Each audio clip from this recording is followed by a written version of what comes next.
E a Nossa Senhora da Tecnologia, acho que agora vai ajudar. Então, vamos passar para a Samantha, só dar uma pincelada das pessoas que estão aqui e logo a gente já passa para começar a rodada.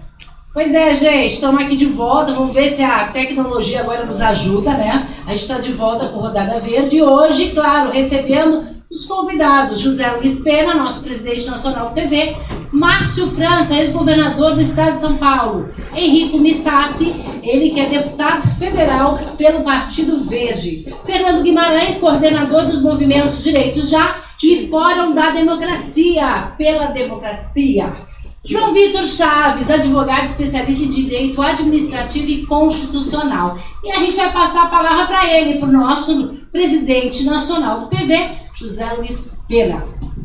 Boa noite a todos. A forma de gestar a política no Brasil está errada. Não funciona. Um país como o nosso precisa de um regime político que saiba administrar crise. Pelo menos um voto de desconfiança que possa tirar um mau gestor, pode ser um ministro, pode ser o gabinete inteiro. A gente tem que pensar, e é muito especial esse momento para a gente conversar sobre esse tema. Eu sei que no meu partido político, o Partido Verde, nós estamos sendo muito pressionados pela queimada da Amazônia e também do Centro-Oeste, pelo uso excessivo e criminoso dos agrotóxicos, uma discussão que tenta colocar nós, verdes, ambientalistas, contra o agronegócio. É errado. Nós estamos tentando proteger a produção e dar vida longa, porque sabemos da responsabilidade para alimentar esses 8 bilhões de habitantes no planeta, mas sem a natureza, a possibilidade de produzir a longo prazo fica muito diminuída. Jornais do mundo anunciaram a mortandade de abelhas em Santa Catarina, 50 milhões. Não é brincadeira. E outros insetos, outras coisas. Quer dizer, nós temos dificuldade com o tratamento que está sendo dado ao povo indígena, a mortandade de jovens negros na periferia das grandes cidades. Tudo isso está no centro da nossa preocupação cotidianamente.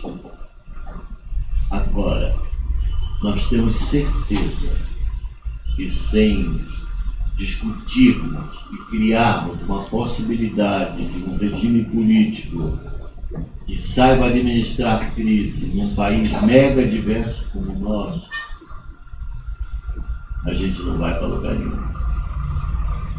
Então, eu quero agradecer a presença de todos, meus amigos aqui, que serão parceiros nessa noite. E quero passar a palavra para o nosso ex-governador, Márcio França, para continuarmos a discussão. Bem, eu acho que eu tenho o assunto do parlamentarismo, o preferencialismo, enfim, eu sempre, até pela maneira de olhar a política, eu sempre vejo de trás para frente. A pergunta é: você está satisfeito como está? Está bom para você como está? Tem lhe parecido o ambiente da política no Brasil? Tem estado saudável? Você se sente representado? Você se sente fazendo parte do ambiente da política? Normalmente as pessoas dizem que não. Elas não acham que representam. Elas ficam bravas, depois elas normalmente acabam passando por uma eleição e aí voltam a se animar. A eleição sempre devolve um pouco da esperança. E logo depois elas já ficam bravas. E agora estou até numa fase interessante que eu comentei outro dia, que é assim, antigamente quando você perdia a eleição você ficava bravo, e quem ganhava ficava chateado. Agora fica todo mundo chateado, quem ganha, quem perde, todo mundo de baixo astral, né? Parece uma coisa meio assim, deprê, né? E uma das razões é a maneira, esse formato, que você sabe que, gostando ou não gostando, você é obrigado a ficar com as pessoas que você votou durante os próximos 4 anos. Isso tem levado as pessoas, muitas vezes, a votar em alguém que logo depois se arrepende e não consegue mudar o seu voto e fala, olha, espera, daqui a 4 anos. Por exemplo, se eu digo para você que vou fazer uma coisa, me elejo e faço completamente diferente, o que lhe resta é aguardar as próximas eleições.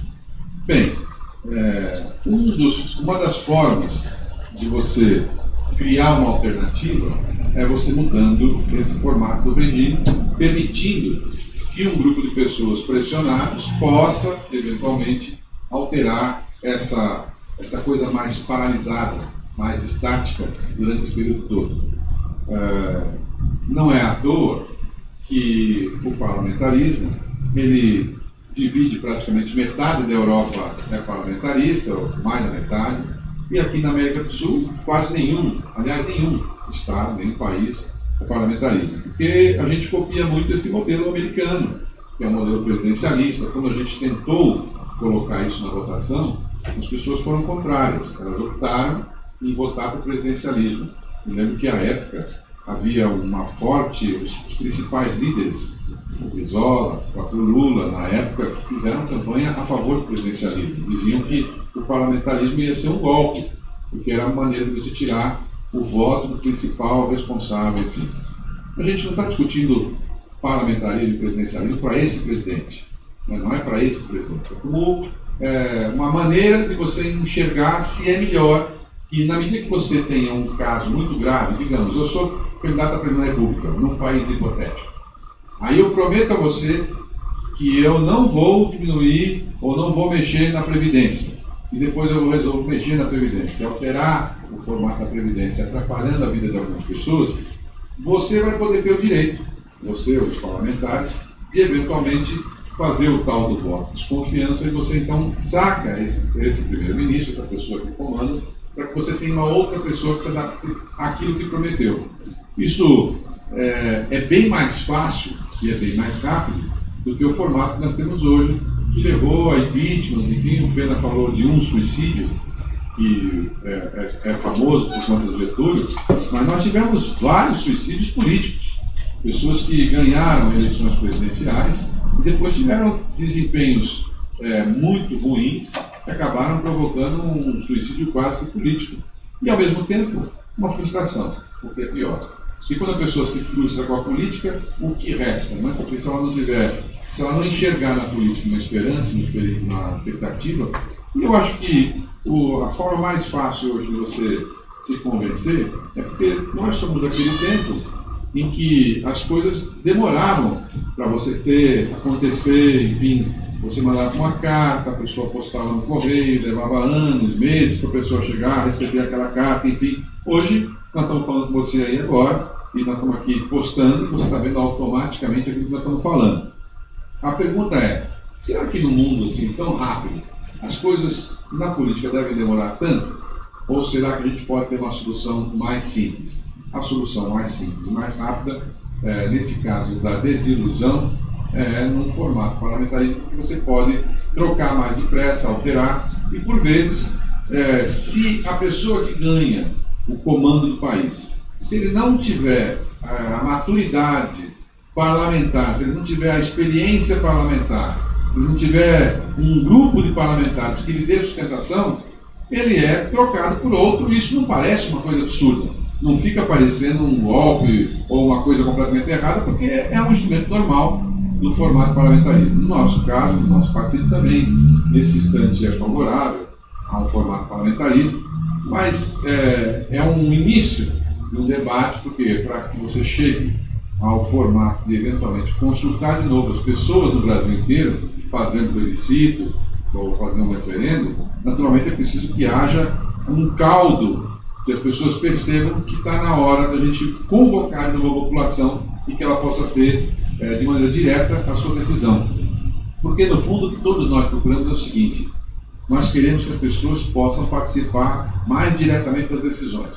E o formato que nós temos hoje, que era um formato antigamente o que existia, você vota e daqui a alguns anos você ou reelege ou não reelege, você hoje tem mecanismos mais rápidos. Imagine se eu posso chegar para você e prometer: se eu me eleger, eu não renuncio, eu cumpro o meu mandato.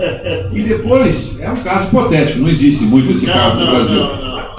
Mas imagine que você tem a cara de pau, depois de um pouco de tempo você faz exatamente o oposto. E qual é o instrumento que as pessoas podem fazer para reagir? Nada. Então, por isso é que num formato parlamentarismo você faz o instrumento do voto de desconfiança, permite alterações mais rápidas.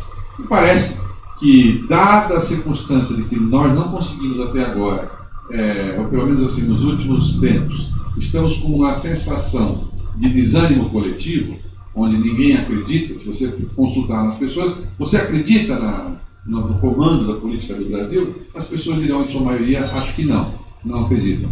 Então seria uma alternativa para a gente voltar a tentar um outro formato, e claro, dos que se conhecem, esse é um. Como disse outro dia um parlamentar, né, do Wilson Churchill, né, que ele chamou Wilson Churchill. Ele falou que o Wilson Churchill, né, ele usou essa expressão, também usou aquela fala famosa de que a democracia é o pior do sistema, exceto os demais. E, claro, no sistema parlamentarismo você tem isso praticado com mais intensidade. Primeiramente, boa noite a todos. Obrigado pelo convite. Governador, prazer estar aqui. Fernando, João. Esse é um tema que, para mim, a gente tem uma tradição parlamentarista no Brasil muito bonita. A gente não estuda, mas tem. Joaquim Nabuco é um grande parlamentarista. O Rui Barbosa, que foi quem escreveu a Constituição de 1891, tem um artigo excepcional do Paulo Crossato, pelo ministro do Supremo, Presidencialismo e Parlamentarismo no Pensamento de Rui Barbosa, em que ele fala da conversão parlamentarista do Rui, que se arrependeu de ter estabelecido uma república nos moldes norte-americanos. E, como o presidente estava falando no começo, a República Presidencial no Brasil, o saldo da República Presidencial no Brasil é no mínimo preocupante. Um dado só que me chama a atenção, da chamada João também, nós tivemos 7 constituições em 130 anos. 7 constituições, contando com a emenda constitucional 1 de 69, que foi uma emenda constitucional que fez uma nova constituição. 7 constituições em 130 anos. E todas as vezes que a gente refez constituições, a gente adotou o mesmo modelo de sistema político. E se você pega as críticas que o Nabuco fazia na década de 1890, que o Rui fazia na década de 1910, que o Raul Pila fazia no Partido Libertador, que o Paulo Crossato fazia na década de 60, todas as críticas que eles fazem, parece que eles estão em 2019 falando do governo atual.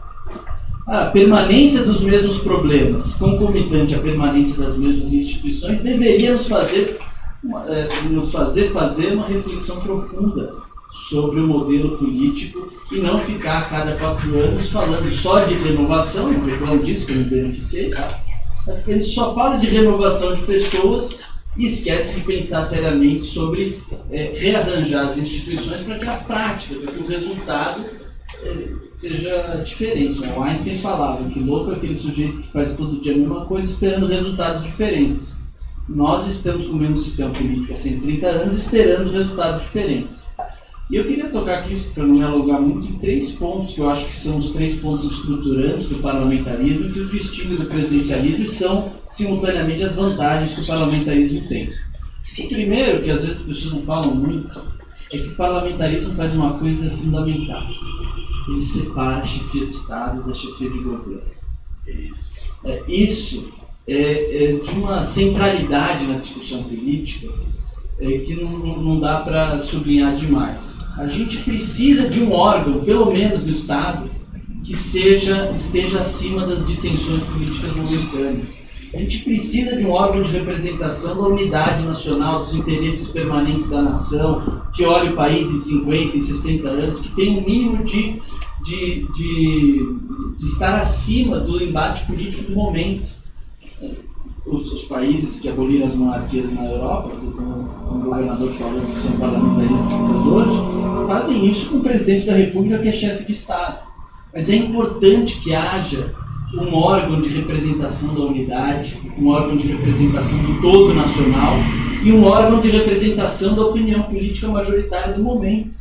É saudável para a democracia isso. Porque no Brasil o que acontece? Se a gente se revolta contra as políticas do chefe de governo atual, ele também é o chefe de Estado. A gente se revolta contra todo o aparato do Estado. A gente não tem um ambiente que está a salvo da influência política e da polarização política do momento. Então isso, para mim, já é um ganho enorme, você dividir poderes, chefia de Estado e chefia de governo. Segundo ponto do parlamentarismo é a forma de eleição do chefe de governo, que é quem é responsável por, na prática, fazer cumprir as políticas públicas do momento. Como é que a gente faz hoje? O presidente da República é eleito, ele vai lá no dia 1º de janeiro, toma posse, acorda no Palácio da Alvorada, e ele tem 594 sócios que não tem nada a ver com ele. No dia seguinte, ele prometeu um monte de coisa na campanha, e depois de eleito, ele precisa se preocupar com os 594 sócios deles, 513 deputados, 81 senadores, que não têm vínculo necessário com o governo dele, que não se comprometeram com a pauta de campanha dele, mas dos quais ele precisa para fazer valer o que ele prometeu. Ou seja, a gente constrói maioria no Brasil a posteriori. A gente constrói maioria no Brasil depois de eleito quem manda. Então, todo o artificialismo, todos os problemas que a gente fala, presidencialismo de coalizão, cooptação, etc. e tal, todos esses problemas estão no fato de que, no presidencialismo, o chefe de governo precisa fazer a sua maioria depois de eleito. Como é que o parlamentarismo faz? Simples. Não é o chefe de governo que tem que fazer a maioria, é a maioria que tem que fazer o chefe de governo. A pessoa tem que ser alçada ao poder já com uma maioria consolidada.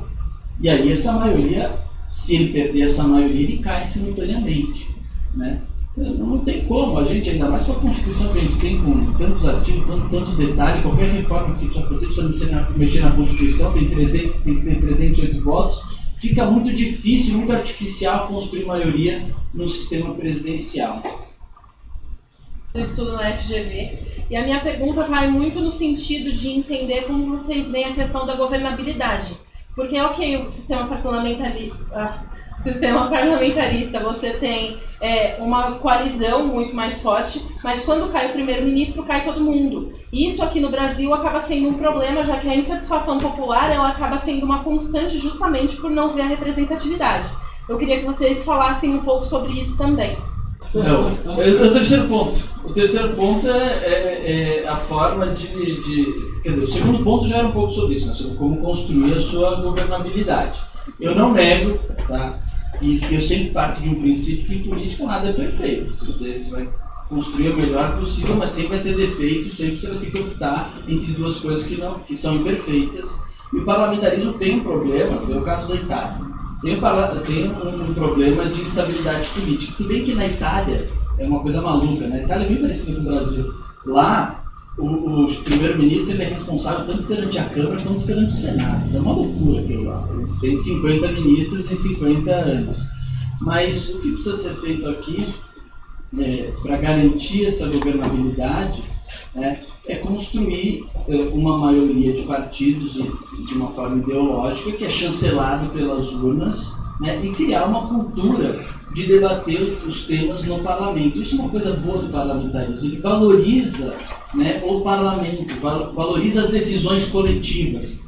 Nós que somos portugueses, a gente tem uma tradição lá no fundo, nas nossas camadas mais estratificadas, a gente tem um sebastianismo de fundo, né? A gente sempre procura o salvador da pátria. E o presidencialismo exacerba isso de uma forma dramática. A gente está sempre procurando o cara que vai salvar a gente dos nossos problemas. E o parlamentarismo dá uma freada nessa tendência até psicológica do brasileiro e faz um governo de decisões coletivas. E o terceiro ponto do parlamentarismo é aquilo que o governador falou, né? Tem um amigo meu que define assim: o presidencialismo é o governo irresponsável no prazo certo, e o parlamentarismo é o governo responsável por prazo incerto, né? Nós elegemos, a gente sabe que vai durar 4 anos, mas a gente elege um cara que é irresponsável politicamente. Se ele não cometer um crime, ele não pode ser tirado, ele pode ser ruim, ele pode ser péssimo, pode trair todas as promessas de campanha. Enquanto ele não cometer um crime, ele tem o direito legítimo de permanecer no poder.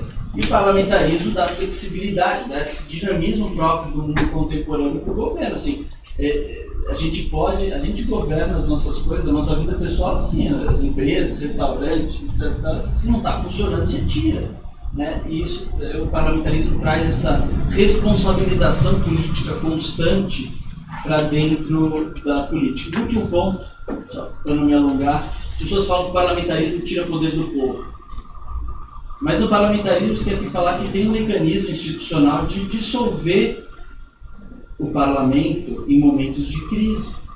Se chega um momento em que há uma crise incontornável, tá? Inconciliável entre o parlamento e o governo, por existir o chefe de Estado e dadas certas condições, ele tem a prerrogativa de dissolver o parlamento e apelar para o povo. Se tem alguma coisa mais democrática que isso, quando o governo não se entende, se apela para o povo para ele se manifestar. Então, é isso. A gente vai ler um pouquinho aqui também as questões da internet, porque tem muita gente entrando e senão a gente acaba perdendo esse povo todo aqui, né? Tem um monte de gente já que entrou, Dalmo Viana também tá aqui, Tarsila, Juliana, Greta, Aline, Marta Leitão, Iaca, Célia Sacramento, Júnior Medeiros, Vinícius Guerra, Altami, Maria Dinália, Antônio Lopes, Manuel Neto mandou dizer assim: vamos com tudo, governador Márcio França. Vamos com tudo para onde? A Érica disse boa noite, saudações. A Célia disse excelente abordagem, sucesso total. A Maria Tereza Hortali disse: existem diferentes formatos de parlamentarismo, qual seria o viável para o Brasil? E agora eu vou passar para o Tiago Arikawa, que vai falar também, vai fazer um questionamento. Bom, boa noite. Fala um pouquinho alto que o microfone está com um probleminha também. Eu queria direcionar minha pergunta ao Henrique, ao deputado e ao Dr. João. Antes, óbvio, cumprimentar a todos, a Pena, a Márcio França, mas eu gostaria que fosse colocado de uma maneira bem simples para o pessoal que está acompanhando a gente. Qual seria a ferramenta para a gente transformar para o parlamentarismo? Um deputado poderia apresentar esse projeto? Seria um vício de iniciativa? Teria que partir do executivo?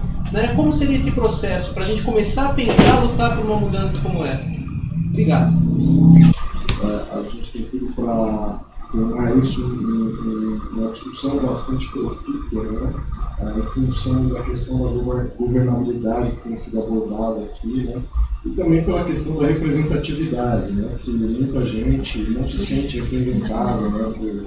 Pelos nossos políticos, enfim, pelas medidas que eles tomam, né? E eu acredito que dentro do parlamentarismo, né, para a gente instituir, na minha opinião, né, seria necessário seria interessante, né, talvez, uma Assembleia Constituinte, né, para fazer uma reforma política, porque acredito que não basta trocar o mecanismo do presidencialismo para o parlamentarismo, sem trocar outros mecanismos de campanha, de eleição, de constituição do parlamento, né?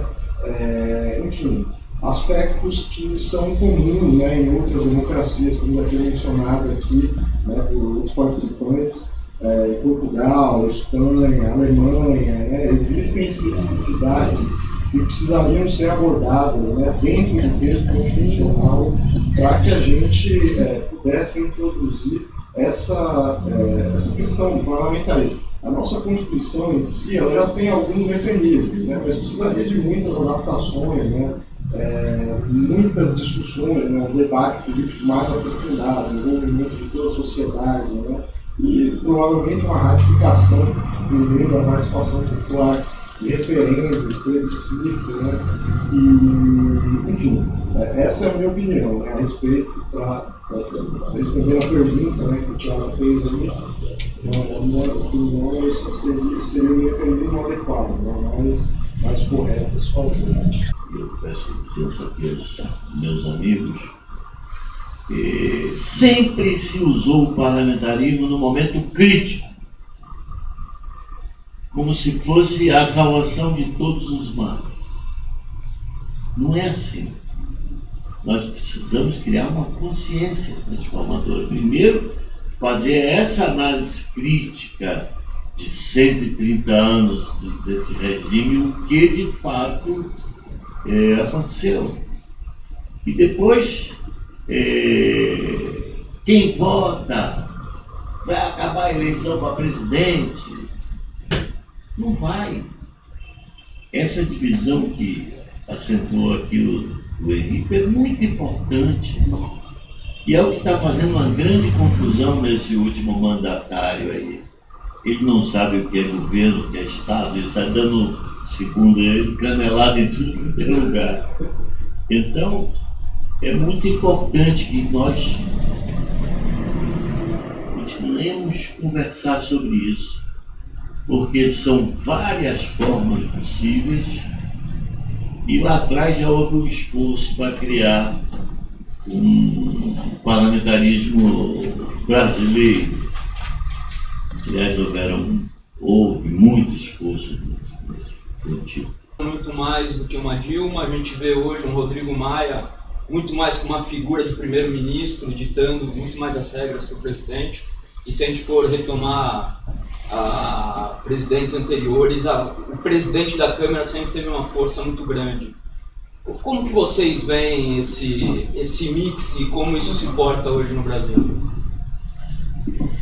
Posso já engatar na minha fala? Claro. Bem, obrigado pelo convite, Pena, Patrícia. Quer dizer, nós temos um presidente da República hoje que foi eleito sem apresentar um programa para a nação, sem participar de debates. Então, o presidencialismo, principalmente da forma como tem sido praticado no Brasil, muitas vezes é um cheque em branco, né, para alguém que tem 4 anos de mandato. Até me preocupa que algumas vezes as pessoas começam a achar que o mecanismo do impeachment ele funciona como um antídoto que faz com que, se o governo não vai bem, resolve com o impeachment. Não é isso. O impeachment não é um governo que está indo mal das pernas. Ele é um caso excepcional, onde tem um crime de responsabilidade tão grave que ele não tem mais condições morais mínimas de conseguir liderar o país. Tem um estudo que chama Constitutional Hardball, que diz que é muito preocupante o que vem acontecendo agora em democracias, onde, na verdade, se força a letra da lei para fazer com que a Constituição ela sirva a interesses políticos para provocar impeachment. Né? Impeachment tem 8 casos no mundo, 2 foram no Brasil, e a gente não pode considerar isso como um mecanismo que seja regra. Muito bem. O que é o presidencialismo? O presidencialismo é o regime onde as decisões são tomadas a portas fechadas. Portanto, é um convite permanente ao fisiologismo. Né? Principalmente quando você tem um país em que você tem 33 partidos políticos representados no Congresso Nacional. Né? Nós sabemos que não tem 33 ideologias nesses partidos. Partidos frágeis, porque são partidos, a grande maioria dos partidos brasileiros, de cada 4 partidos, 3 tem mais de 50% da sua representação nos estados e municípios formados por provisórias. Portanto, não é uma democracia que que o partido cumpre o papel de um diálogo permanente, uma articulação com as forças vivas da sociedade, muito mais voltado para as suas burocracias. E, portanto, de outro lado, a gente tem no parlamentarismo um regime, um sistema onde as decisões são tomadas de portas abertas, um amplo debate público, né, que é esse debate onde os partidos têm que assumir compromissos históricos, clareza de pensamento, de programa, e na formação de um governo é essa coerência que vai permitir que se construa ali uma coalizão. Agora, cada país tem uma história que leva a um modelo, seja ele de parlamentarismo ou de presidencialismo. A história, por exemplo, da França, tem uma tradição desde a Revolução Francesa muito forte com a questão do parlamento, mas ao mesmo tempo eles tinham um líder, né, que é o Charles de Gaulle, e eles precisavam ter um espaço, né, para um líder dessa grandeza, e eles foram buscar isso no quê? Num sistema misto, que é o semipresidencialismo, e deram a ele uma função com poderes reais, não como num parlamentarismo, um presidente que muitas vezes tem um papel quase que figurativo, né? No semipresidencialismo ele tem poder, inclusive, de dissolver o parlamento. Ele pode, inclusive, dissolver o próprio governo indiretamente quando ele dissolve o parlamento, né? Ele tem representação de forças armadas, da política exterior. A mesma coisa em Portugal, por exemplo, que é um outro caso. Portugal tinha uma preocupação por ter justamente aí durante os anos 30, os anos 60, a figura do Salazar. Eles precisavam diminuir esse poder personalista e foram buscar isso no semipresidencialismo. Eu digo isso porque o Brasil também tem uma história, que nós passamos por uma luta por eleições diretas. E no sistema do parlamentarismo puro, você não tem, não é o povo que escolhe o presidente da República. Essa confusão tem que ser esclarecida, porque muitas vezes se fala de parlamentarismo no Brasil. O próprio Montoro, que sempre foi um grande parlamentarista, a referência que ele fazia sempre foi pelo semipresidencialismo, que é um parlamentarismo onde o povo elege o presidente da República, né? Mesmo no plebiscito de 93, é isso que se buscava. Até foi importante lembrar aqui, quem votou no plebiscito de 93, hoje tem 44 anos ou mais. Quer dizer, está na hora da gente ter uma nova discussão. Eu acho que o semipresidencialismo é o melhor, né? Nós temos uma tradição de eleger o presidente da República, e ao mesmo tempo é importante você ter um presidente da República que cumpra esse papel que você bem colocou aqui, de estar acima das disputas políticas, mas com um poder de árbitro e inclusive de dissolver. O problema do presidencialismo é o seguinte: você não pode ter um parlamento com o poder de colocar uma faca no pescoço de um presidente eleito, né, sem ter a contrapartida do parlamento também poder ser dissolvido. E no limite, o que me preocupa muito é o seguinte: vamos lá, o presidente que não quiser cair num processo de impeachment não cai. Nós temos 134 estatais federais no Brasil, 22 ministérios, chegam a ter 40. Né? Se você precisa de 172 votos para não cair, basta você dar um ministério ou uma estatal para cada deputado, no limite. Se você abrir mão de qualquer ética para se manter na presidência, você não cai, né? O presidente que cai no Brasil é aquele que tem um pouco de brio ou que perdeu a sanidade. Tem que estar num dos dois extremos, né? Então, eu acho que é fundamental a gente pensar no parlamentarismo, não como foi dito aqui, não sempre no momento de desespero, mas a gente entender que metade da Europa, como disse aqui o governador Márcio França, é parlamentarista, a outra metade é semipresidencialista. O único país de grande tradição democrata que governa pelo presidencialismo são os Estados Unidos da América, e, portanto, eu acho que a vocação democrática do Brasil, a consolidação da democracia, ela vai se dar com essa mudança de regime. Eu só terminaria dizendo o seguinte: nós vamos precisar, junto com isso, fazer uma profunda reforma partidária também.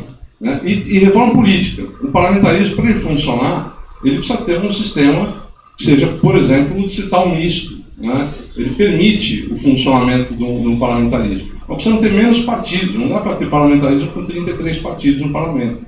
Mas isso são coisas que o ovo ou a galinha, né? Eu acho que está muito claro pelo histórico o que produziu esse modelo que nós temos é o presidencialismo. Nós precisamos ir para o parlamentarismo para a gente conseguir melhorar o sistema político como um todo. Porque tem muita gente entrando. A Érica Crica falou, peraí, Eliane, você enxerga melhor do que eu. O que ela disse ali?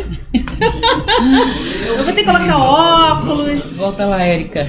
Olha lá, aqui a Érica. A Érica está perguntando o seguinte: Márcio França, no momento em que vivemos hoje na política, de um modo geral, qual seria o melhor caminho para o crescimento e desenvolvimento? É para você, Márcio. É contigo, meu governador.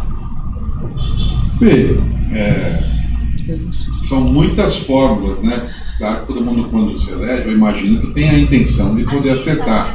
Mas é que a gente tem alguns pressupostos, como todo mundo está dizendo aqui, é o seguinte: o modelo que nós estamos seguindo há muitos anos, e tentando de várias formas, não tem conseguido produzir uma solução. Então, se esse modelo não tem conseguido, por que não tentar um outro? Já que nós tentamos, ao longo de todo esse período, o formato que existe hoje, que é o sistema presidencialista. Alguém perguntou se o sistema de hoje já não é um parlamentarismo, não é? Na verdade, não é. Ele passa essa sensação porque o parlamento pode aprovar uma lei, o presidente pode vetar e ele pode derrubar a lei. Mas é raríssimo o caso, raríssimo. É tão raro que às vezes você até sabe quais são os casos que se derrubou a lei. Porque é muito difícil você conseguir fazer isso.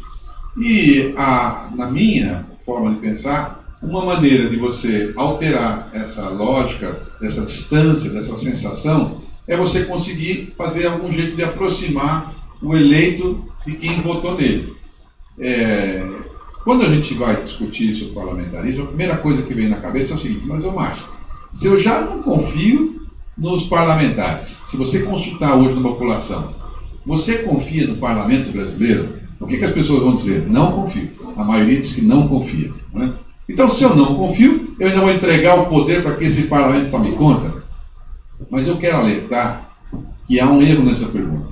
Aliás, eu discuto há muitos anos já na Câmara com alguns parlamentares que a pergunta é mal formulada. Repare, você que está nos ouvindo, ou cada um de nós aqui, só votou em um deputado federal e votou em um senador, votou em um deputado estadual. Mas se elegeram vários deputados. Aqui em São Paulo se elegeram 70. Você votou em um e se elegeram 70. Mas no Brasil inteiro se elegeram 513. Então, quando eu pergunto para você, você confia no parlamento? A pessoa fala, não, eu não confio. A pergunta é a seguinte: você confia no deputado que você votou? Você vai ver que é uma mudança completa. Quando eu pergunto se o deputado que você votou se elegeu, e a pessoa fala, se elegeu, você confia naquele que você votou? Você vai ver que o número é acima de 90%. Ou seja, as pessoas confiam na pessoa que eles votaram. É que quando eu pergunto sobre o parlamento, eu pergunto sobre todo mundo, sobre os 513. Eu não confio nos outros, eu confio naquele que eu votei. Se você, quando eu era deputado, me lembro que eu falava sempre isso. Se você fosse perguntar para minha mãe, a senhora gosta dos parlamentares? Eu detesto todo mundo lá, ninguém presta. E em quem a senhora votou? Isso eu confio, eu tenho certeza que é uma pessoa idônea. Ou seja, cada um acompanha o voto que deu, para quem deu. E, naturalmente, se eu acompanho aquele eu consigo acompanhar a votação dele, aquele eu fico de olho, se ele está fazendo certo. E se, por acaso, ele não votou certo, na próxima eleição eu desfaço. Mas a tendência é que no meio de 513, no meio de 600 pessoas, é muito mais fácil você produzir um coro afinado. Há uma analogia que é feita, uma comparação, eu gosto muito. Se você perguntar, Pena, canta uma música aqui. Não, Pena, porque ele já é artista, naturalmente deve cantar bem. Mas, normalmente as pessoas têm 50% de chance de ser afinada e 50% de ser desafinado, se o sujeito for cantar. Mas se você pegar um grupo de pessoas assim, com 20, 30 pessoas, o som que se produz de uma música é sempre afinado. Ou seja, o conjunto de pessoas sempre decide melhor do que uma pessoa só. É isso. Um conjunto de muitas pessoas tende a decidir melhor. É como você sente num estádio. Quando você ouve o hino nacional, dá a impressão que todo mundo é afinado. Lembre-se, dali metade não é afinada, mas eles são conduzidos por quem é afinado a cantar uma música que sai com som de afinado. Essa é uma definição boa para você entender que nós não estamos dizendo que essa é a fórmula. Alguém perguntou, mas como é que faz isso? Pode ser por alteração constitucional, pode ser por emenda, mas é evidente que um assunto dessa gravidade, em especial, porque isso já foi objeto de uma consulta popular, portanto foi objeto de um plebiscito, o normal, o correto, é que uma alteração desse porte passe de volta por um formato que as pessoas saibam. E para que elas saibam, é evidente que vão ter que ter partidos mais fortes, mais seguros. Mas o que acontece? Eu e o Pena, nós somos de partidos diferentes. Mas nós temos uma afinidade em muitas coisas. Não é em tudo, mas é em muitas coisas. E é por isso que a nossa atuação é mais em conjunto. Se nós trouxermos mais 1, 2, 3, deve ter uns 5, 6 partidos que têm uma certa afinidade no pensamento. Não são iguais em tudo, não pensam iguais em tudo, mas pensam muitas coisas iguais, pelo menos nas coisas essenciais nós pensamos do mesmo jeito. Então, por que nós não podemos fazer um governo e quando um de nós ganhar o mandato ou tiver a chance de poder governar, o Pena ajudar, outra pessoa ajudar, as pessoas que pensam como nós. Ou seja, quando muitas pessoas pensam e votam, por exemplo, em vários candidatos do Partido Verde, não quer dizer que um só tem razão. Quer dizer que um deputado é do Partido Verde. Mas certamente ele se elegeu com a votação de várias outras pessoas que pensam de alguma forma em proteção ambiental, em proteção do meio ambiente, em coisas preocupadas com a coisa verde. Então, essa é a pressuposição. Mas você vai dizer assim, mas e se por acaso essa pessoa não tiver dessa maneira? Imagine você votar em alguém do Partido Verde que é a favor do desmatamento, que é a favor de tocar fogo nas árvores, que é a favor de sacrificar os animais. Não é normal. O normal é que as pessoas votem em alguém que seja partidário. É por isso que a gente vai, com o tempo, porque isso já existe no Brasil, nós temos uma regra que está, nesse instante, em plena exigência, que vai afunilar os partidos. Os partidos vão acabar sendo fundidos uns aos outros para se chegar a 5, 4, 6, 8 tendências diferentes, e essas tendências vão estar em vigor. Mas nesse período todo, que isso vai levar umas 2 ou 3 eleições, a gente pode ir aprendendo também a conviver com esse novo formato de governo. Um governo onde eu não tenho a obrigação de acertar em tudo ou errar em tudo. Ninguém tem.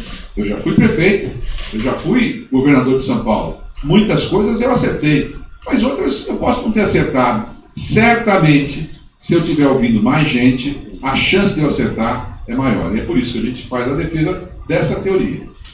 Boa noite a todos. Meu nome é Milton Zambonas, professor da Universidade Federal de Itajubá. Bom, a minha questão ela é curta, mas ela precisa de um preâmbulo. O preâmbulo é o seguinte. Vocês falaram de história, de toda a história republicana, do problema da história republicana no Brasil. Muito bem. O Brasil era um país, era um império. O Brasil tinha um imperador, Dom Pedro I, Dom Pedro II. A tendência do Brasil era ser um país parlamentarista. No império, o Brasil tendia a ser um parlamento, né? Uma monarquia parlamentar. Né? Até eu queria ir ao encontro do que o senhor falou, governador, que eu acho que é fundamental pensar na nossa tradição política. O que acontece, assim, parece meio pesado dizer, mas a gente vive numa república dos golpes. Né? Ao longo da história do nosso presidencialismo, nós sofremos uma série de fraturas, né? Da política, da transformação social, dos movimentos sociais por conta de golpes. A república foi um golpe na monarquia. Depois a gente teve a República Velha. Depois a gente teve o golpe de 64. Depois a gente teve, anterior ao golpe de 64, a gente teve o próprio Getúlio Vargas. E vocês mesmos se referiram a isso, todos vocês se colocaram nesse sentido. A grande questão, eu queria lembrar o senhor, né, na sua trajetória política, né, nessa eleição passada, o quanto o senhor bateu na tecla da questão, saiba quem é teu candidato, saiba com quem que você está trabalhando, veja quais são as propostas que a gente está fazendo. Nós não temos memória política. O brasileiro não tem memória política. E o brasileiro não tem memória política porque ele é desinformado. Ele é desinformado porque ele não é educado politicamente. A gente tem um problema muito sério ao longo da nossa tradição republicana, que a gente é uma república da desinformação. Haja visto o que aconteceu nessa última eleição. A fake news ganhou. Então a pergunta que eu faço para vocês é, diante de todos os problemas que a gente tem vivenciado nessa nossa tradição republicana, vocês acham, um pouco vocês já responderam, mas vocês acham que a tradição do presidencialismo, ele pode ser transformado dessa forma, vamos dizer assim, via plebiscito, via um movimento de pergunta para o povo que não sabe o que é o parlamento, que não conhece o que é parlamento? Nós mesmos, como agentes políticos, agentes educacionais, políticos, não sabem trabalhar com a ideia de parlamento? Esse semipresidencialismo, essa ideia, por exemplo, que você colocou muito bem, da questão de pensar uma reforma na nossa Constituição. A gente já teve um trauma muito grande que foi fazer a Constituição de 88. Então a grande pergunta que se faz é, uma Constituição como a de 88, que tentou reformar um país baseado no colonialismo, né? Que a gente esquece, por exemplo, quais são os papéis institucionais, a gente vive realmente uma crise institucional. Vocês acham que a questão do parlamentarismo, ou a reforma das instituições políticas, a reforma partidária, a reforma do conceito de se fazer política, a reforma do trabalho do político no Brasil? Porque o político, o senhor colocou muito bem, governador, o político ele é muito mal visto pela população. Ele é muito mal visto pela população porque a população não sabe o que o político faz. E quando ele é bem intencionado, ele é tragado pelo sistema, que é muito ruim. Então a pergunta que eu faço aos senhores é, vocês tocaram em assuntos de fundo, mas a questão é o parlamentarismo mesmo? Ou é a reforma política? Deixa eu só, como você falou, e claro, falou diretamente comigo, eu queria só te dizer o seguinte. Nós não estamos dizendo que só isso é a solução, estamos dizendo que o assunto proposto hoje era parlamentarismo, é por isso que nós estamos falando sobre isso. Mas é claro que tem muitas alterações para serem feitas em várias áreas. A pergunta é, essas alterações estão conseguindo ser feitas? As pessoas estão se sentindo, por exemplo, nesses últimos anos, elas estão se sentindo que várias coisas já foram aprovadas. Até o ano passado diziam que precisava da reforma trabalhista. Aí foi feita uma reforma trabalhista. Agora está precisando de uma reforma previdenciária. Acabou de ser votado, estão votando no Senado essa semana. Depois vai ter uma reforma de certo também, política, enfim. Será que isso só está dando solução? Na nossa visão, pelo menos na minha, tem alguma coisa aí que está engatada, porque como você disse, que é cultural. Se você perguntar para uma pessoa qualquer, olha, o futebol tem 2 traves ou tem 3 traves? Quase todo mundo no Brasil vai saber que tem 2 traves. É muito raro alguém saber que não tem 2 gols apenas, não é? Ou seja, quando você tiver toda a população sabendo o papel mínimo do parlamento, da política, como sabe do futebol, a gente vai ter um país certamente melhor. Mas o problema é, como é que nós vamos conseguir isso também? Porque é aquela história, quem é que nasce primeiro, o ovo ou a galinha? Se a gente puder colocar todo mundo em boas escolas, com boa cultura, com bom tempo, etc. e tal, claro, nós vamos conseguir encontrar um país como a gente queria. Mas nesses anos todos, a gente não tem conseguido, ou pelo menos nós não estamos conseguindo passar a sensação para as pessoas que nós conseguimos. E o que é pior? Pela primeira vez na história, pelo menos da minha curta vida, nessa passagem pela Terra aqui, eu sinto uma sensação coletiva de depressão. É todo mundo bravo. As pessoas não conseguem discutir. Por exemplo, eu posso achar uma coisa e ele achar outra. Ele não passa a ser meu inimigo por isso. Ele apenas tem uma ideia e tem outra. Nós não vamos brigar por causa disso. Ele fica com a ideia dele, eu fico com a minha. Ou seja, não há um problema de você divergir nas ideias. Mas nós criamos um estágio que as pessoas parecem que ao divergir da ideia, virou teu adversário. E eternamente tenta-se um certo consenso. No parlamento é muito comum isso. Nos anos que eu passei lá, a pessoa fala, não tem consenso, não vamos votar, não tem consenso. Como se tudo tivesse que produzir consenso. O parlamento é o lugar para não ter consenso. Porque tem que ter gente que defenda. Tem que ter a maioria. Claro, tem que ter maioria. E para ter a maioria, para você governar, a forma que o deputado mencionou parece uma forma mais lógica. Ou seja, ao invés de eu depender apenas de uma pessoa que foi eleita casualmente na presidência da República, claro, eleita, então não é que ele está lá sem querer, ele foi eleito. Mas evidentemente que se por acaso ele não construir uma maioria, ele fica o tempo todo se sentindo mais frágil e as coisas parecem mais frágeis. E, ao mesmo tempo, o parlamento se sente... Todo mundo que você pergunta, quer ver o parlamento passar a ser altamente respeitado? Aconteceu o caso aqui, agora há pouco comentamos. Todo lugar que há parlamento que provoca impeachment, instantes depois você faz uma pesquisa para saber o que a população acha do parlamento, o parlamento cresce. As pessoas gostam quando o parlamento vai, caça, enfim, o impeachment, dá uma sensação de força. Então, nós estamos dizendo assim, o tema que está aqui hoje proposto era parlamentarismo, por isso nós estamos tocando nesse assunto. É evidente que ele não é uma solução imediata e nem nós sabemos se isso vai resolver. É que esse tema que nós estamos propondo aqui, por coincidência, as posições são mais ou menos convergentes. Mas certamente, se você colocar aqui, tem muitas pessoas que defendem o presidencialismo também com bons argumentos. Existem bons argumentos. Não, mas é muito mais difícil pelo parlamento, que você vai ter que mudar um por um, chegar à maioria. De repente você dá sorte de eleger um presidente da República que seja honesto, competente, bom político, lustro e tudo ao mesmo tempo, poxa, você acertou a mão, né? Mas a verdade é que, assim, tem sido raro essas oportunidades. Quando você acerta em uma característica, não acerta na outra. Quando você acerta na outra, não acerta na outra. E você vai sempre ficar pengando na solução final. Vamos dar uma lidinha aqui, então, nas perguntas? Porque eu tô doido para contar uma história de Itajubá. Imagine. Iaca Serri, ele mandou aqui: qual seria o efeito do parlamentarismo sobre os políticos, os partidos e o Congresso, uma vez aprovado? Também o Eduardo Segantini disse: parabéns para todos, em especial o governador Márcio França. Vamos na Rádio Trianon, está fazendo um convite. E a Sara Cortez disse: então o parlamentarismo não é ideal para o Brasil? Então fica esses dois questionamentos por enquanto, porque tem milhões de perguntas para a gente depois retornar. É o seguinte, eu vou pedir licença aqui aos meus conhecedores do tema para contar uma história de Itajubá. Eu tenho muito orgulho de ter você aqui. A conversa da política, ela é chata, né? Começa bem, depois é recorrente. Sai uma pessoa, chega outra e fala a mesma coisa.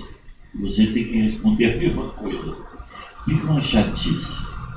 E eu já estava em reunião 7, 8 horas em Itajubá e eu armei uma confusão, disse: preciso passar no hotel rapidamente. Não, eu levo. Não quero que leve. Na verdade, eu queria descansar um pouquinho. Aí cheguei numa praça, no Itajubá, e aí, encontrei um menino que me achava sapato. Eu digo: oba, era a minha chance. E tal, comecei a conversar com ele. Cara, um ótimo informante sobre Itajubá, sobre tudo. Eu disse: porra, cara, você é danado mesmo. Como é seu nome? Ringo Starr. Nossa. Cara, e o nome do meu irmão? Emerson Lake Palmer. É fantástico o Brasil. A mãe era uma roqueira. Estava internada lá por problema de drogas e tal, e a prefeitura estava cuidando desses dois meninos, Ringo Starr e Emerson Lake Palmer. Isso aconteceu em Itajubá. Bom, recuperando, quem é que vai falar agora é você, né? Tem alguma coisa para a resposta dele? Porque eu estou achando o seguinte. Ele fez assim: será que nós já não estamos vivendo um parlamentarismo? Minha visão, desde o Eduardo Cunha, que todo mundo diz, né, estou lá só nesse último ano, mas com o Rodrigo Maia continua assim, houve de fato uma certa inflexão do centro do poder político para o parlamento, porque a Constituição permite isso. Você vai ver os anais da Constituinte, como a gente dividiu por subcomissões. A subcomissão que estava tratando do poder legislativo estava pensando no parlamentarismo, e a outra subcomissão estava pensando no presidencialismo, até que o Sarney botou ordem na coisa, falou, não sei o que lá, e acabou. Mas a Constituição ficou um pouco híbrida. A gente tem prerrogativas no parlamento típicas de um modelo parlamentarista e, ao mesmo tempo, temos um poder centralizado. Eu já vou responder, tá? Paulo Bonavides, que a gente estuda no... Paulo Bonavides é um professor de Direito Constitucional, Ciência Política nordestino.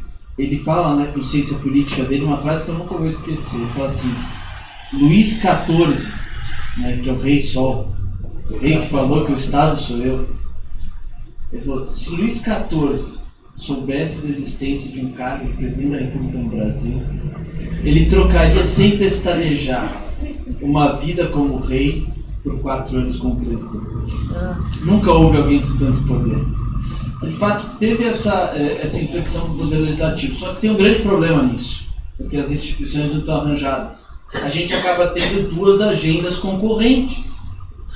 Olha, o que está acontecendo aqui com reforma tributária? Agora na FEComércio discutindo reforma tributária. Só que como é que o parlamento vai tocar uma discussão de reforma tributária que precisa de todos os dados da Receita, precisa da capacidade de negociação que o Executivo tem? A gente acaba tendo 2 agendas concorrentes que as instituições não promovem a unificação delas, entendeu? Então, a gente pode até estar vivendo, em tese, um parlamentarismo branco, um semipresidencialismo branco. O Temer foi um pouco assim, ele chamou o parlamento para governar junto com ele e teve efetividade um pouco por causa disso também. Só que a gente tem um problema que a instituição inevitavelmente leva a choques de agenda que podem paralisar o país. Já que perguntaram aí também sobre qual seria o efeito sobre o parlamento, sobre os políticos, né? Eu acredito que, como eu falei, né, anteriormente, para a instituição do parlamentarismo seria necessária uma reforma mais ampla, né, que abrangesse todo o sistema eleitoral, o sistema político, o sistema partidário, né, para melhor acomodar, né, enfim, esse instituto, né, que a gente conhece aí, que tem aplicação e que é aplicado de forma distinta, de forma diferente em todos os países onde isso é feito, né? Cada um tem sua particularidade, aqui não é diferente. Bom, a gente está chegando ao fim, já tem mais de 1 hora de programa e tem muita pergunta aqui. Eu vou ter que colocar o óculos, senão eu não enxergo mesmo. Eduardo Sagantini, muito obrigado pelo restaurante Bom Prato em Jandira. Agradeceu ao ex-governador Márcio França. Muito bom ver vocês, José Luiz Pena e Márcio França juntos. O Brasil precisa de clareza e lucidez e de vocês. Forte abraço. Foi Gustavo Fernocchi. Tico Barreto entrou, Aldirena Araújo, Marcelo Oliveira, boa noite meninas, Marcelo de Sorocaba, ligado aqui na Rodada Verde, Érica, muito obrigada por ter respondido a minha pergunta, Fernanda Ramires Lopes, o parlamentarismo é compatível para governo e municípios? E a Érica também falou, eu penso que seja em qualquer governo, os políticos precisam voltar a escutar os anseios do povo e deixar as questões partidárias um pouco de lado e tentar se unir para achar um conjunto através do diálogo. E aí depois tem muitas outras pessoas, não vai dar para a gente ler tudo, infelizmente. Pergunta para o ex-governador Márcio França, o Brasil está sob um governo de extrema-direita, há clima ou espaço para levantar essa questão do parlamentarismo junto ao Congresso? Bom, tem muitos questionamentos, muitas perguntas, já temos mais de 1 hora de programa, sim, né, Eliane? E aí a gente vai encerrar, vou pedir umas considerações finais, o que você sugere? Eu sugiro que o Pena, né, faça as considerações finais e a gente responda algumas perguntas aqui depois. Eu penso que cada um devia fazer um pouquinho, sabendo que tem tempo, mas queria dizer aos amigos o seguinte: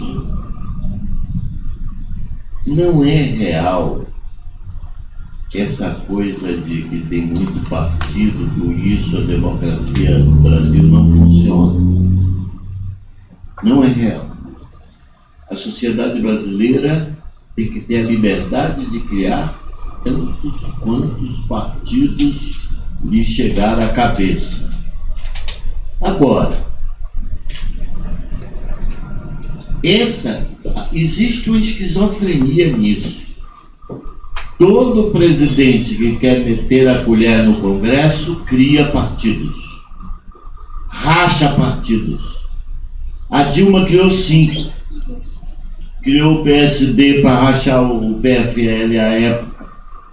Criou Solidariedade para pressionar o PT. Criou o PROS. criou o Prona não, é aquele outro lá, e o Partido da Mulher Brasileira, enfim. Para espicaçar uma hegemonia no Congresso. Então, a forma que se inventa o Partido do Brasil é para atender os caprichos desse presidencialismo. A gente tem que juntar as peças do nosso xadrez. A não ser o que está no forno, Partido dos Corintianos, que eu não tenho como resistir. Mas isso aí é Oxóssi, é outra coisa. O nosso babá entende do que eu estou falando. O verde, para mim, é outra coisa. Eu estou brincando, mas é preciso a gente estar atento. Outra coisa que eu acho que é comum na sociedade. Bom, fazer o parlamentarismo com esse parlamento, o Márcio já falou, é o ovo ou a galinha. Como que nós vamos pensando em prestigiar para ter governabilidade? Você tem que ter partido. Então vai ter que ter uma hora que nós vamos ter que votar em lista. Vota no PSB, ou vota no PSDB, ou vota no PV, ou vota no partido que o João está inventando. E por que não acontece isso? Como é que é isso? Por exemplo, eu estou me estendendo um pouquinho porque esse assunto a gente não pode deixar. Nós tínhamos uma vereadora em Berlim, chamada Pat Stollenberg, que era uma crioula do Rio de Janeiro. E ela contou uma história incrível. O Partido Verde saiu para a campanha para ocupar os espaços municipais, né, vereança, e era lista. Nós vamos eleger 5 ou 6. Vamos fazer uma lista com 12 e mandamos para o tribunal. E começa a campanha. Abriu a urna, o partido tinha direito a fazer 14 cadeiras. Aí o tribunal pede uma convenção suplementar para indicar mais 2 cadeiras. Olha que diferença que é o Brasil. Aqui nós estamos inventando as candidaturas personalizadas para o parlamento, que é uma loucura. É o status, triplos, não sei o quê, 3, 4, 5 familiares que usam a mesma marca. Você não sabe quem está votando, dos 3, dos 4. É que é real. Não precisa acabar com isso. Isso só tem partido quando as convenções partidárias escolherem os que irão representá-lo. Então, se elege 20, a convenção diz qual é o primeiro, o segundo, o terceiro, enfim, até o 20º. Precisa mudar muito para que a gente tenha a verdadeira representação. Adorei ficar com vocês. Eu vou fazer a mesma ordem, Márcio. Bem, obrigado aqui pela oportunidade. Prazer estar com vocês também aqui. Agradecer em especial a você, a Patrícia, enfim, a todo o PV pelo convite. Pena falou de Itajubá, né? Eu gosto de uma história, porque todo mundo sempre fala para mim, olha, esse negócio de partido, para mim tanto faz, porque no fundo eu voto na pessoa. Todo mundo aqui já ouviu um pouco essa história, né? Vota na pessoa, vota na pessoa, vota na pessoa, tá? Eu não voto no partido. Mas eu sempre falo que as pessoas se habituam a falar alguma coisa, mas elas não pensam bem no que elas falam. Porque quando você fala assim, você é candidato a vereador, aí fala, por qual partido? Mas se tanto faz, qual partido você quer saber? Se tanto faz. A primeira pergunta é sempre por qual partido. Sabe por quê? As pessoas querem saber com quem você anda. Essa que é a história. Elas querem associar você a alguma coisa que elas conhecem. Elas falam, olha, se você está no partido de X, e esse X não tem palavra, é porque eu acho que você também não tem palavra. É isso. Se você está num partido de Y, que é uma pessoa que é famosa por ser desonesta, então eu acho que você tem um pouco dessa história, como aquele pressuposto de que diga-me com quem você anda que eu lhe direi quem você é. Então, nós, claro que temos que criar um instrumento, e aí eu estou de pleno acordo, que a gente faça reformas partidárias para que as pessoas possam ter mais noção, e nesse ponto, vamos dar a César o que é de César. Se há uma vantagem da posição do atual governo, é que ele mais ou menos delimitou o campus. Ele é confuso na maneira de delimitar, mas ele produziu campus. Não é ruim que seja assim. Não há problema de você, eventualmente, ter um governo completamente diferente do seu. Na outra hora que você tiver maioria, você vai colocar a sua forma de governar. Nós não temos muito essa noção. Quando você abre todo dia na internet, você vê essa discussão direita, esquerda. Eu tenho um primo, parente, não é bem primo, casado com uma prima minha. Ele falou, mas só você que aguenta esse negócio de socialismo. Ninguém mais defende socialismo. Eu estou doido para sair do Brasil, quero morar em Portugal. Falei, rapaz, você vai exatamente para um país socialista. Você devia ir para outro lugar, então. Já que você não gosta de socialista, você não tem para Portugal. Não, mas eu não estou falando isso, estou falando da Venezuela. Mas a Venezuela não é socialista. Aí então não entendo nada mesmo. Quer dizer, no fundo, as pessoas confundem, né? E é por isso que quando, se as pessoas tiverem a chance de poder conhecer melhor, naturalmente, elas vão ter a oportunidade de poder, então, aí sim, decidir exatamente o que elas querem. O que não é errado. Não há um lado errado. Né? Há um lado errado conforme a circunstância. Agora, o que é certo é que para você decidir certo, você tem que conhecer. É um pouco do que nós fizemos hoje aqui. Conhecer, cada um foi expor um pouquinho da maneira que pensa, tentando contribuir para que você conheça um pouquinho mais. É isso? Isso, ótimo. Um recado final, eu acho que assim, teve uma pergunta muito boa, acho que foi do professor. Não, uma pergunta que eu gostei porque não do município, essa também é boa, mas essa é aquela questão de por onde começar as reformas, né? Se a reforma começa na cultura, que precisa ser mudada, se nas instituições que precisam ser mudadas. E isso é um eterno debate. Eu não sou cientista político, mas na ciência política isso é uma grande discussão. Se é pela cultura que você faz a mudança, se é pelas instituições. E essa, você pode debater muito tempo isso. Só que eu acho que no Brasil hoje, pela nossa própria tradição de como a gente enxerga a política, nós precisamos enfatizar o papel das instituições na modelagem dos comportamentos dos agentes. A gente tem uma tendência de personificar e personalizar muito. Porque gente, o que foi o Jânio? O Jânio foi uma tentativa de renovação. Quem foi o Collor? Renovação. O que foi o Bolsonaro? Renovação. Só que a gente renova as pessoas e mantém a mesma arquitetura institucional, né, que modela os comportamentos. Então os comportamentos se repetem em grande medida. Né? Então a gente precisa pensar as instituições no seguinte sentido, são elas que têm um papel preponderante na forma até como a gente age no dia a dia. Nossos comportamentos são moldados, nossos comportamentos como políticos, então, são muito moldados pelas instituições. E eu acho que é aí que está o segredo da discussão do parlamentarismo. O parlamentarismo, na minha visão, estou convencido disso, é um sistema institucional que promove mais virtudes do que o presidencialismo, promove mais bons comportamentos, promove uma consciência da responsabilidade coletiva do parlamento pelo governo, promove uma política mais baseada em ideias do que em pessoas. Tem uma série de...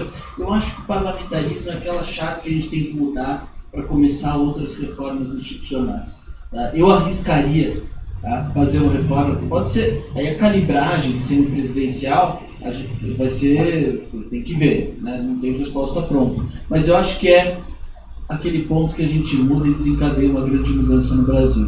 Então, e eu tenho certeza, posso assegurar que no parlamento tem espaço para fazer esse debate. Não para o governo atual, porque senão a gente cai no que aconteceu com o Jânio, entendeu? Qualquer mudança grande de instituição, até pelo princípio de democrático, a gente tem que fazer pensando para o próximo. Mas tem espaço para debater seriamente, e é só a partir de iniciativas como essa que a gente vai criar uma cultura amigável a esse debate. Então, muito obrigado, foi um privilégio. Bem, obrigado também pelo convite, por debater com vocês. Eu acho que nós temos que começar a construir, chamar a sociedade para esse debate, preparando para 2022. Não dá para esperar mais que isso.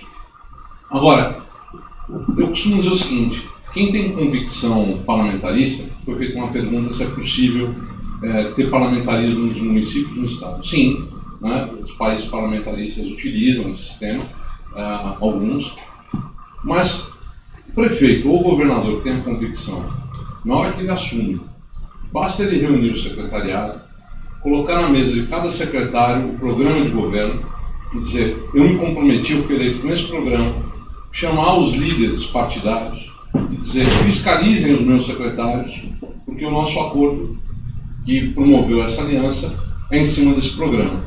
Então, isso é um gesto parlamentarista que hoje qualquer prefeito pode demonstrar sua convicção parlamentarista.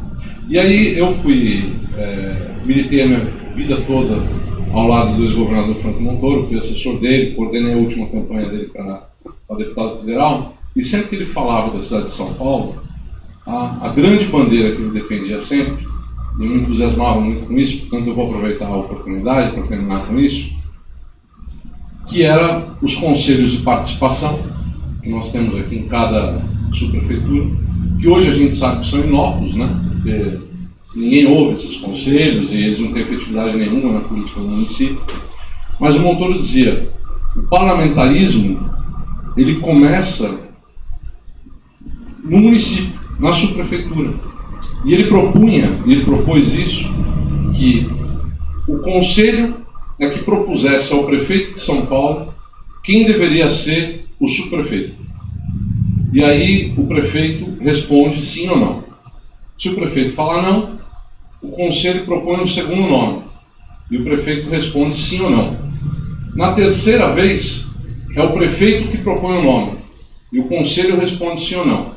Se o conselho disser não, o prefeito dissolve o conselho, convoca um novo conselho e, evidentemente, se esse novo conselho eleito apresenta o nome, aí o prefeito tem que aceitar, porque é a vontade da sociedade naquele distrito. Então, eu acho que é um bom começo para a gente começar a trazer a prática do parlamentarismo também nos municípios, e aqui na cidade de São Paulo tem um candidato prefeito aqui, quem sabe ele gosta da proposta do Montoro. Bom, eu também gostaria de agradecer aqui o convite, né, de participar desse debate, né, agradecer a oportunidade de debater, né.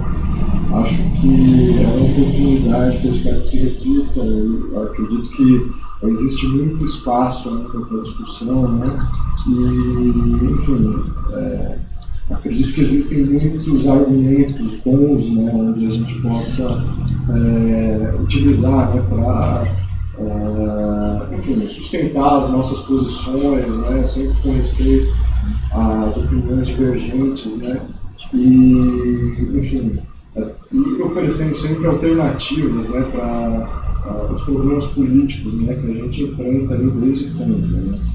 Mas é isso, eu agradeço. Boa noite. É isso aí. A gente está encerrando, só vou ter que passar aqui para trás também. A gente está encerrando esse Rodada Verde. A gente convida vocês que estão assistindo a gente para os próximos. E toda terça-feira a gente tem aqui uma live que a gente faz entrevistas diversas com vários assuntos. E aqui está a Samanta, essas três aqui comandando essa rodada. E muito obrigada a todos. Obrigada, gente. Anelise Lopes, eu estou estudando parlamentarismo também, meu amor. Beijo. Obrigada, tchau.